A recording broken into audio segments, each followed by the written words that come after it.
Merci de rester fidèle à l'ORTM. Il est 13h à Tonan dans le sac de Black, même heure à Mandiakoui, dans la région de Sang.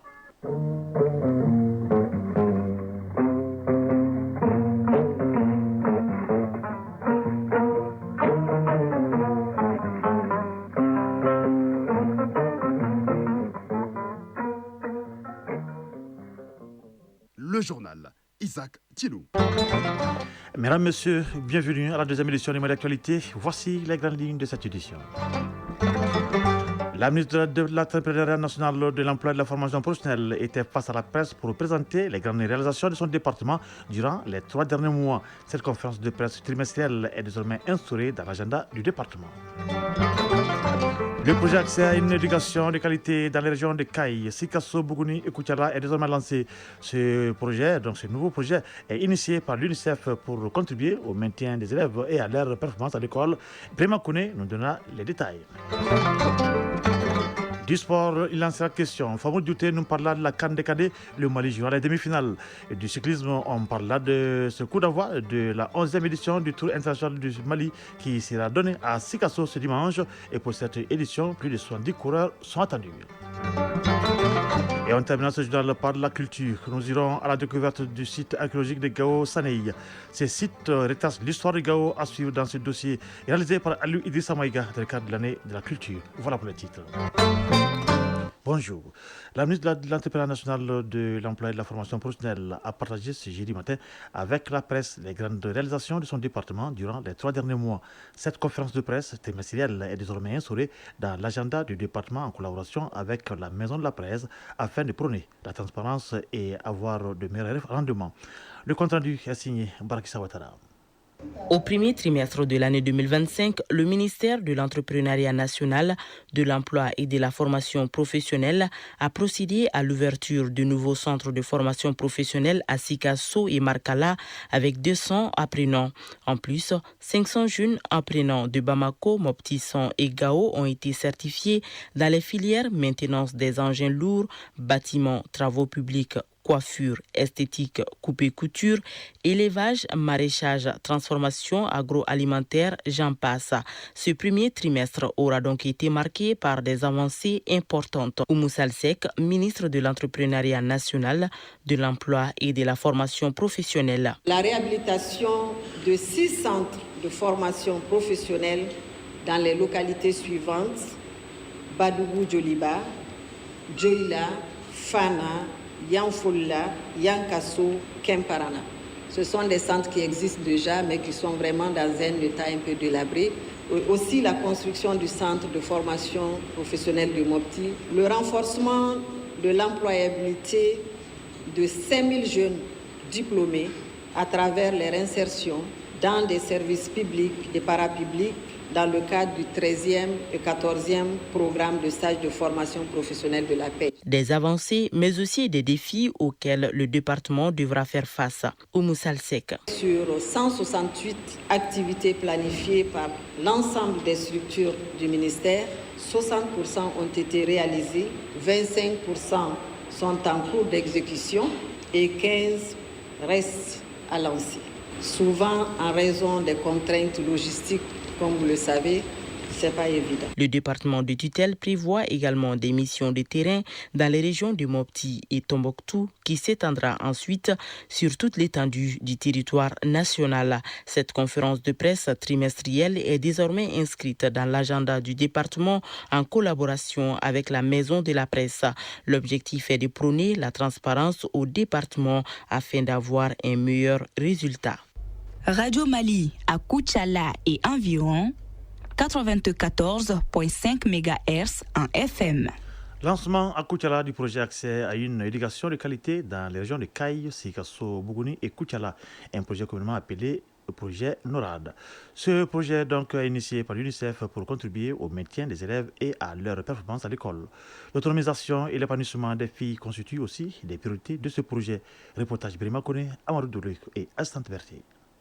Le projet Accès à une éducation de qualité dans les régions de Caille, Sikasso, Bougouni et Koutiala, communément appelé projet NORAD, vient d'être lancé dans la capitale de l'Or Blanc. C'est une initiative de l'UNICEF qui devra être mise en œuvre par l'Académie d'enseignement de Koutiala les collectivités territoriales et les comités de gestion scolaire. Le projet NORAD devra se concentrer sur l'amélioration de l'accès, de la rétention, de la réussite et de l'apprentissage des élèves à travers 5 produits majeurs. Professeur Abdoulaye Touré, chef du bureau de zone de l'UNICEF Sikasso. Améliorer l'accès à une éducation inclusive de qualité à 7000 enfants. Améliorer la qualité de l'apprentissage de 30 000 enfants et intégrer dans les écoles, créer un environnement d'apprentissage protecteur et propice pour 7 000 enfants et réintégrer ou intégrer dans les écoles, soutenir l'engagement de la communauté et la gouvernance des écoles, assurer la communication. L'élimination des obstacles à l'éducation des filles est un pan essentiel du projet NORAD, toutes choses qui devront créer une opportunité authentique pour l'autonomisation et l'épanouissement des filles. Général de division Abdoulaye Sissé, gouverneur de la région de Koutiala. L'une des composantes de ce projet se concentrera sur l'amélioration de l'éducation des filles, reconnaissant le besoin critique d'intervention ciblée dans ce domaine.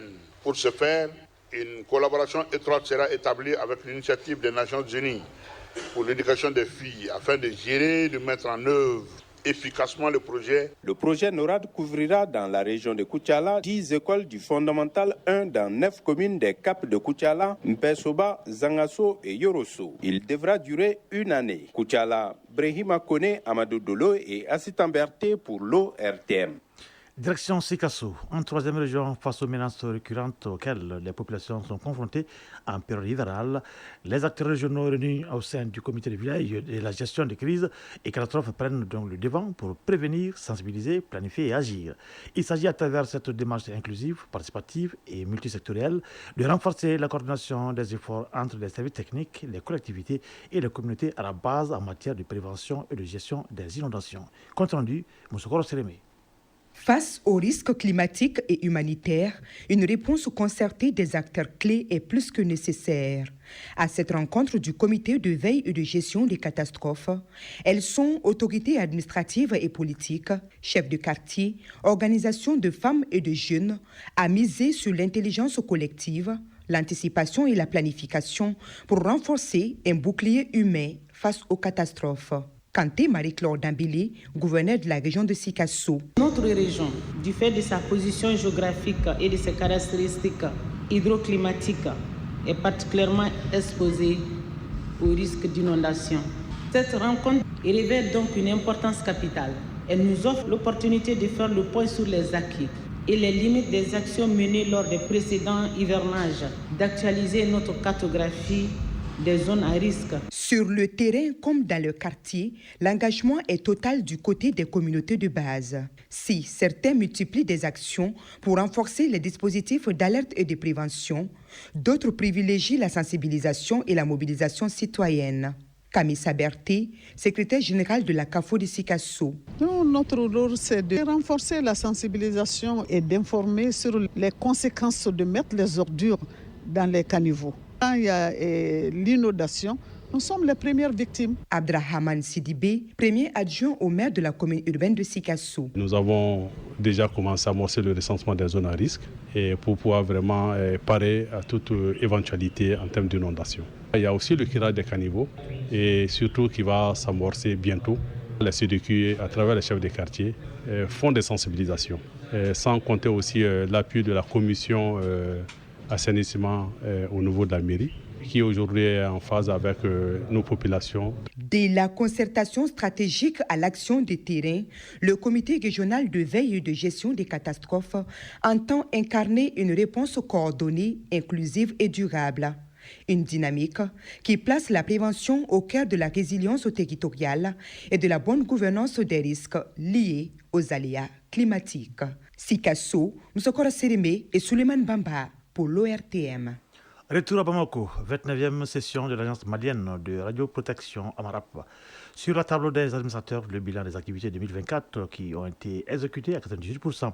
Et l'Amarap espère faire mieux cette année avec un budget prévisionnel de plus de 537 millions de francs CFA. Abibatou dit Koyan Djakiti pour le point. Le budget prévisionnel de l'agence malienne de radioprotection AMARAP s'élève à plus de 537 millions de nos francs pour l'exercice en cours. Et les attentes sont grandes pour 2025. Sori Ibrahim Koulibaly, directeur général adjoint de l'AMARAP. Les défis notamment de l'exécution des activités sur le terrain, notamment les structures minières, les structures industrielles et les structures de la santé. Ce sont les plus gros utilisateurs des techniques nucléaires au niveau national. Cela pour assurer le bien-être des populations et de l'environnement par l'utilisation des techniques nucléaires dans un cadre sûr et sécurisé. Il est à noter que l'AMARAP a atteint un taux d'exécution de 98% de ses activités en 2024. Djuro Bokoum, secrétaire général du ministère de l'Énergie et de l'Eau. Malgré le contexte difficile de notre pays, courant 2024, l'agence malienne de radioprotection a enregistré des résultats très encourageants, notamment le recensement de 36 nouvelles sources de radiation ionisante, portant à plus de 800 le nombre total de ces sources sur le territoire national. La délivrance de 44 autorisations aux établissements utilisateurs de sources de radiation ionisante, la conduite de 14 contrôles radiologiques dans les établissements miniers, industriels et sanitaires. L'AMARAP est un organisme public chargé de la réglementation en matière de sûreté radiologique et de sécurité nucléaire. Elle a pour mission d'élaborer les éléments de la politique nationale dans le domaine de la radioprotection et d'assurer le contrôle des sources de radiation ionisante et de la gestion des déchets radioactifs. Radio Mali, 13h12. Actualité hors de nos frontières, au Sénégal. Des intellectuels montent au créneau suite à la nomination de Macky Sall à la fondation Mo Ibrahim. Le 8 avril dernier, cette fondation avait annoncé l'arrivée de nouveaux membres au sein de son conseil et du comité de prix Ibrahim pour le leadership africain. Un prix qui concerne également Macky Sall. Cependant, cette nomination de l'ancien président a occasionné une contestation au sein des cercles universitaires. C'est pourquoi hier, une soixantaine d'intellectuels et de professeurs d'université ont publié dans une tribune, si vous voulez, appelant donc à la fondation à revenir sur sa décision. Présidentielle au Gabon, les bureaux de vote ont ouvert ce matin leurs portes pour les électeurs. La population vote donc depuis ce matin pour choisir son prochain président. Pour l'occasion, plus de 900 000 électeurs doivent départager 8 candidats composés d'une femme et de 7 hommes, dont le président de la transition, Brice Clotaire Oligui Nguema. De leur côté, les autorités font le nécessaire pour une forte participation à ces élections, surtout que les transports sont gratuits et la journée d'aujourd'hui a été déclarée fériée dans la capitale gabonaise. Au Soudan, la capitale du Darfour est sous le feu des combats depuis la reprise de la capitale. Concentrée principalement autour de la ville d'El Fasser, elle continue du moins de s'intensifier.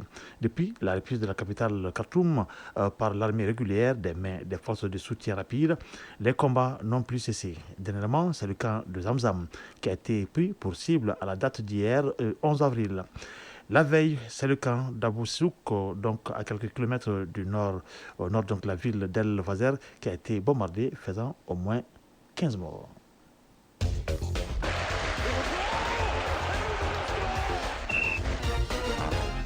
Sport, en football, le tableau des demi-finales de la CAN des moins de 17 ans 2025 qui se joue au Maroc est désormais complet. Les cadets maliens ont empoché donc le dernier billet ce vendredi et au plan local, le week-end sera marqué par les 8e de finale de la 64e édition de la Coupe du Mali. En cyclisme, le coup d'envoi de la 11e édition du Tour international du Mali sera donné ce dimanche 13 avril à Sikasso. Pour cette 11e édition, plus de 70 coureurs sont attendus. Ils vont parcourir une distance de plus de 707 km en 8 étapes à travers le pays. Le développement de l'activité sportive, c'est avec Famour Durté. Le Mali vibrera au rythme du vélo du 13 au 20 avril 2025 à l'occasion du 11e Tour cycliste international du Mali. 12 équipes, dont 3 du Mali, sont attendues à ce grand rendez-vous annuel de la Fédération malienne de cyclisme. La cérémonie de présentation des équipes s'est déroulée ce vendredi sous les auspices du ministre en charge des Sports, en présence du président de la Commission nationale d'organisation, Sidi Bagayoko, président de la Fédération malienne de cyclisme. La 11e édition du Tour cycliste international, qui prendra le départ à Sikasso ce dimanche 13 avril 2025, s'annonce ainsi comme un moment de consécration. Elle se déroulera sur 707,3 km durant une semaine. Les délégations quittent Bamako ce samedi pour Sikasso où démarre la compétition avec un critérium. Les 3 équipes du Mali sont l'équipe nationale, l'équipe régionale du Kénédougou et l'équipe du district de Bamako, appelée les 3 Caïmans. Abdul Kassim Ibrahim Fomba, ministre en charge des sports. Ce tour est sous le haut patronage du président de la transition, le général d'armée Assimi Goïta. Des instructions nous ont été données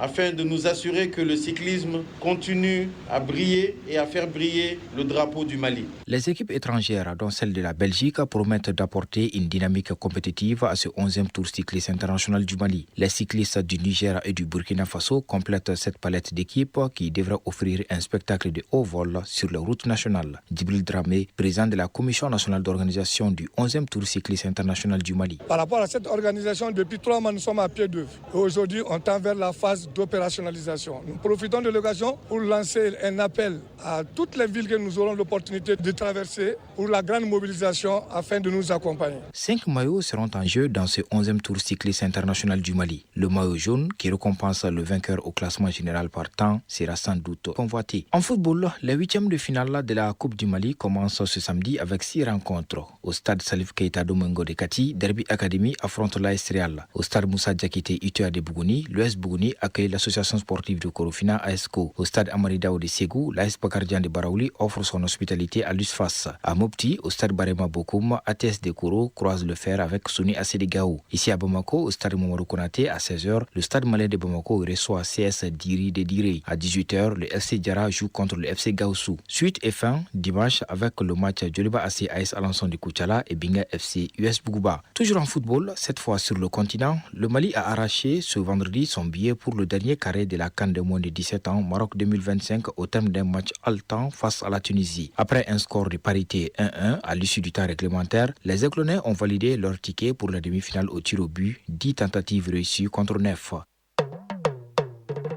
Page Mali Culture 2025. Aujourd'hui, nous partons donc à la découverte du site archéologique de Gao Sanei. Repéré dans la périphérie de Gao, Sanei était une ville marchande. Selon le Tariq S. Soudan et le Tariq El Fatah, le site culturel de Gao Sanei a été donc la capitale du royaume du Cao, ancienne appellation de l'actuel Gao pendant la dynastie des Diar. Pour en savoir plus sur ce site, qui retrace l'histoire du Gao, suivant ce dossier réalisé par Aloudissa Moïga dans le cadre de l'année de la culture.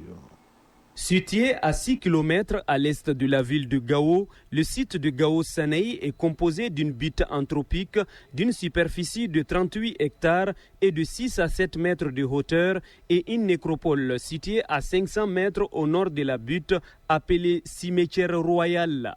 La butte comprend un monticule principal couvrant 35 hectares relié du côté ouest à un autre plus petit d'environ 3 hectares. Le site de Sanei est fondé entre 670 et 690. Mahamadou Soumeilou Traoré, chroniqueur traditionnaliste. Sanei, c'était la première ville de Gao. Ce site a connu plusieurs rois Songhouis. Certains ont régné ici à Sanei, certains à Koukia. Avant aussi qu'ils ne prennent le titre Songhouis, c'était les pharaons. Les pharaons de l'Égypte aux pharaons de Koukia. On en parle beaucoup dans la boucle du Niger de Pharaon Makabouti. Pharaon, c'est le titre honorifique des rois de Koukia, comme en Égypte antique.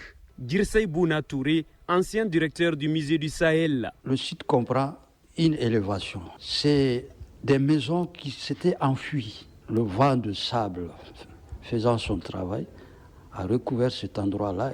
Et à côté, il y a une espèce de plateau. Ce plateau-là serait le caveau royal, là où on enterrait la famille royale. Plus loin encore, il y a un cimetière, mais là, c'est le cimetière populaire. Ces 3 éléments-là ont constitué ce qu'on appelle le site de Sanei. Les sources historiques de Sanei évoquent l'existence de la ville royale et la ville marchande comme des villes jumelles à Cao, ancienne appellation de l'actuel Gao par les chroniqueurs arabes. Selon les Tariq S. Soudan et El Fetash du XVIIe siècle, le site de Gao Sanei a été au début du XIe siècle la capitale du royaume de Cao pendant la dynastie des Dia. Mahamadou Soumaïlou Traoré, chroniqueur traditionnaliste. Ces gars-là ont commencé leur règne sur l'île de Koukia vers l'an 644. Le premier qui serait converti à l'islam, ça c'est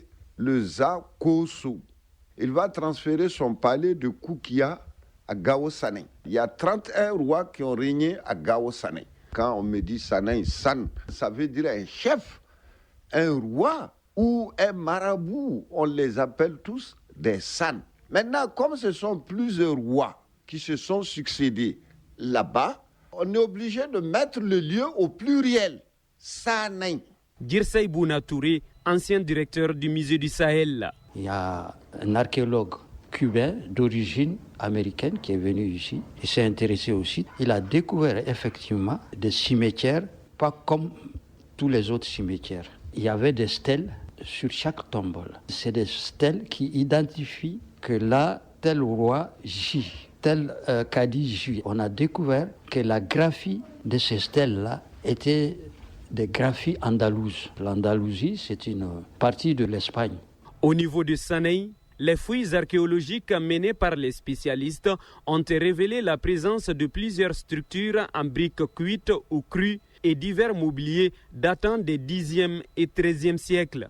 Ce site, qui atteste de la richesse de Gao et de son rôle de métropole du commerce transsaharien entre le 8e et la fin du 13e siècle, fait face à des activités qui menacent son existence selon la mission culturelle de Gao. Mamadou Ndasamake, chef de la mission culturelle de Gao. Le site est classé sur la liste du patrimoine national depuis 2016. L'État est en train de prendre des dispositions pour sauvegarder davantage ce site-là encore. L'objectif est quand même de continuer à ce que le site soit sur la liste du patrimoine mondial. Mais ce qu'on a vu sur le site, c'est déplorable. C'est des choses qui dégradent le site. Comme beaucoup d'autres dans les septentrions du Mali, le site de Sanei était très fréquenté par les touristes avant la crise de 2012. Draman Ali Touré, secrétaire général des guides touristiques de Gao. Tous les guides de Gao, en fonction de leur travail sur le site, chacun a bénéficié de beaucoup de choses, construire des maisons, se marier, avoir des enfants. Vraiment, c'était très important. Les différentes études et fouilles archéologiques ont révélé la valeur scientifique, culturelle et historique du site de Gao Sanei. Il est un témoignage historique et culturel des civilisations médiévales de l'Afrique occidentale. Gao, Ali Idrissa Maïga et Youssouf Samake pour l'ORTM. Voilà, c'est cette note culturelle, donc ça s'achève ce journal pendant que les 13h passées de 23 minutes à Nosombougou, dans le secteur de Kourougani, et à Badogo, dans le secteur de Yamfolila. Un journal qui a été présenté par Isaac Tchenou, avec la complicité technique de Absé Traoré, mise en ligne, Badji Touré. Merci à Abraham Traoré qui a aidé à la réalisation de ce journal. Le prochain rendez-vous avec l'actualité sur nos antennes, c'est pour 19h30. D'ici là, le programme se poursuit. Tout à l'heure, les informations sur le temps, suivies du journal interrégional avec Mohamed Sangaré. Pour ma part, je vous souhaite de passer un excellent moment en compagnie de Radio Mali. Au revoir.